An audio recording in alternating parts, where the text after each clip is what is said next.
Today I'm going to show you how to create a new appointment. In order to navigate there, simply hover over the Appointments module and select Appointments Overview. You can also navigate to create a new appointment by hovering over Appointments and selecting the New Appointment button. From here, you'll have a list of your employees on the left and your calendar in the center of the screen. You can view this calendar via month, week, or day. The calendar also has a couple of settings by clicking these three little dots for the display appointment settings.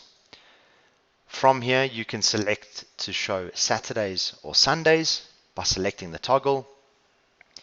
You've got your default show hours from and to, as well as default booking times, which you can select to apply when you create a new appointment to either create it for 2 hours, 1 hour, 3 hours, whichever you select. You also have the show times in 1 hour, which are these times on the left hand side under the all day column. You can also do a minimum charge time. I've selected 1 hour. And also, if you have a product or default service, you can add those or add that in here by selecting the default service or product. Once you've updated those settings, simply just select Save. To create a new appointment, simply drag and drop the employee over onto the calendar. So I want to create mine from 12 to 2. You will then be required to select the customer or job that you are applying the appointment to. Once you've selected them, you get to the Create Appointment screen. So I've selected the customer Aircon Co. and it loads all their information in as shown here. It'll also show you the employee that it's been linked to and any Google Map links that you have. You can select them. The start date and the end date was selected when I dragged it onto the calendar. You can though also change it by selecting the drop down and selecting the date manually, the start and end date. The book time is also generated from when I dragged and dropped it onto the calendar. It started at 12 and it's going to end at 2 because my default times for the calendar is 2 hours. So it's automatically put that in there for you. Now the actual time below that, the actual start and end time, will be generated once you've started and stopped the job. It'll give you the actual start and end time. This product and service is selected as this TSL yellow because my employee has a specific product and service that overwrites the display settings, the display appointment settings, which we looked at earlier. But after I've created the appointment, I will go ahead and show you how I got this to pick up the employee's product or service that's default to them. But from here, you can automatically start a job by selecting Start.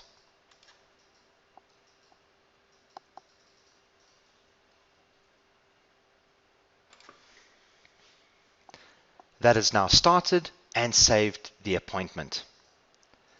So if I go back and select this appointment that I've created, you can see it's actually put in the actual time, which is 1:34 p.m. If I wish to put this appointment or job on hold, I can simply select on hold and choose whichever option I want, whether it's a break, a lunch, a purchase, whatever it may be. So I'm just going to select lunch and save.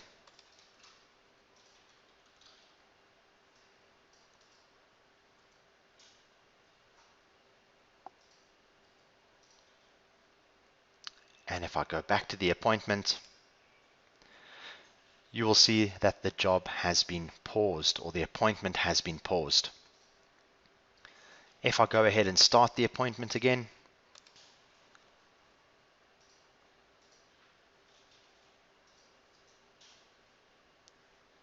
it has now been started.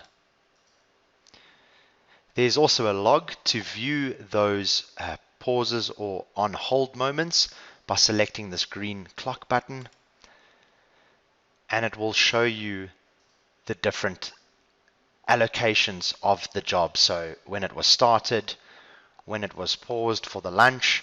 I know I only paused for less than a minute, so it's not going to show any minutes. And it will also show you when the appointment has been continued.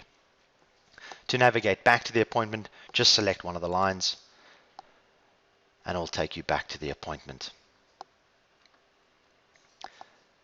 If I wish to end this appointment, simply select stop. It'll notify you that once you stop this appointment, it cannot be restarted.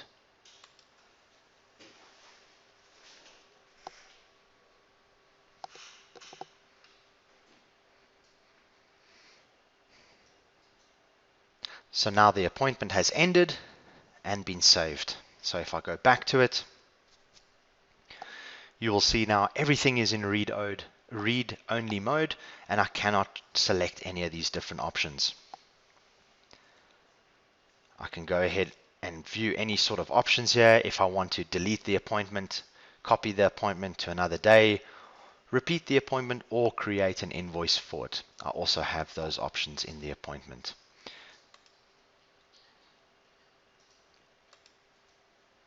You can also delete the appointment by selecting delete, and that'll remove the appointment from the list.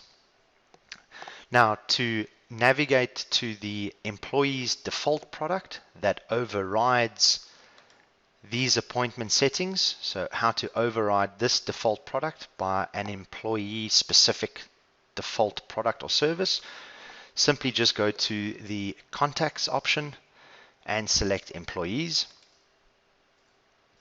Select the employee you wish to change the service for. Scroll down and select appointment settings. Once in appointment settings, these will override the default settings. So you would need to toggle this on. You can change the default booking times, change the product, whether there's a specific sort order for this employee in terms of priority to show up on the appointment list. You can add that here, and also change the calendar color for this employee, as well as to show Saturdays and Sundays on the appointment screen. So once you've turned that on or off, that'll update accordingly.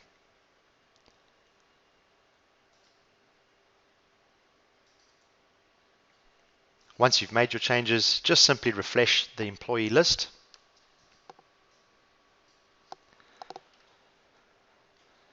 And that'll update everything for your appointments overview screen when creating a new appointment. You can also have a look at the allocations button by selecting allocations, and this will show you the calendar in a more prominent view. So this is just for viewing purposes. So if you're on your mobile phone, you can select allocations, and that'll show you the employees as well as the appointments that they have throughout the day or week. You can also navigate through this allocation screen by selecting the arrows back and forth to go through the weeks.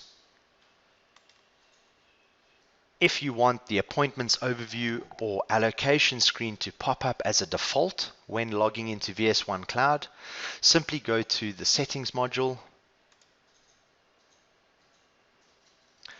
Once in the settings module, simply go to employee modules,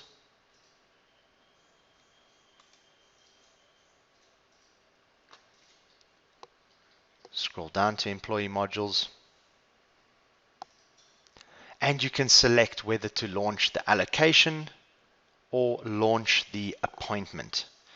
So you'd be able to choose whichever one you would like to see, or you can select can only see own appointments to select that box. So in these appointment settings, you have a whole bunch of different options that you can turn on or off.